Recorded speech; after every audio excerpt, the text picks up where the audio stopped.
Эми мигранттарды үйүнө каттаган орус жарандары дагы соттолушу мүмкүн. Мындай мыйзамды Орусиянын Думасы 16 октябрда биринчи окууда колдоп берди. Эгер бул мыйзам кабыл алынса, мигранттардын абалы кандай болот? Орус депутаттары мыйзамсыз миграцияга каршы бир катар мыйзам долбоорлорун карап жатат. Мамлекеттик Думанын төрагасы Вячеслав Володин эми мындан ары үйүнө ондоп же жүздөп мигранттарды каттагандар жоопко тартыларын катуу эскертти.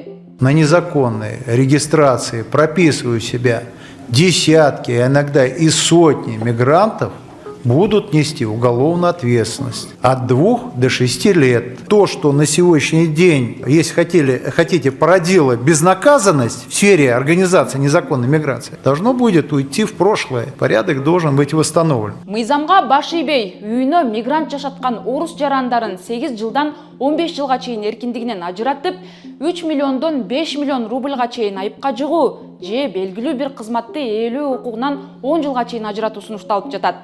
Володиндин айтымында, өткөн жылы мыйзамсыз миграцияны уюштуруу беренеси боюнча соттолгон 879 адамдын ичинен 166-сына гана өкүм чыгып, алардын 4төн бири 1 жылга чейин камалган.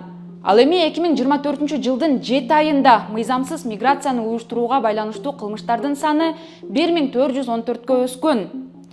Думанын спикери Вячеслав Володин биринчи окууда колдоо тапкан дагы бир катар мыйзам долбоору тууралуу өзүнүн телеграм барагына жазды.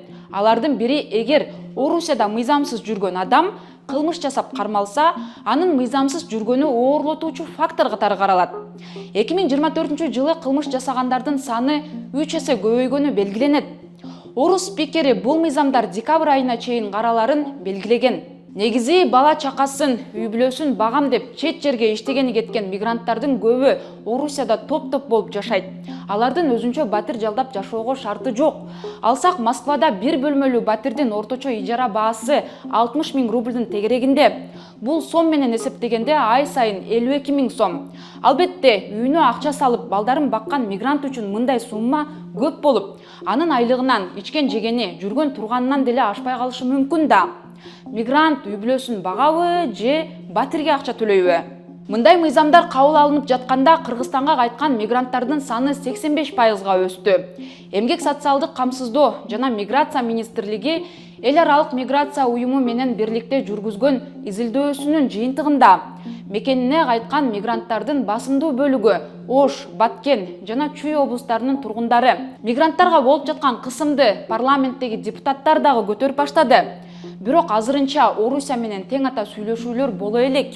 Медиа Хабтын көрөрмандарынын арасында Орусияда иштеген кыргызстандыктар көп. Биз сизге кайрылабыз, көрөрман. Бул мыйзам кабыл алынса жашооңуз кандай өзгөрөт? Кандай кыйынчылыктар болот? Бизге комментарий жазып калтырыңыз. Балким сиздин үнүңүз элчиликке же бийлик башындагыларга жетип калар. Аман туруңуз.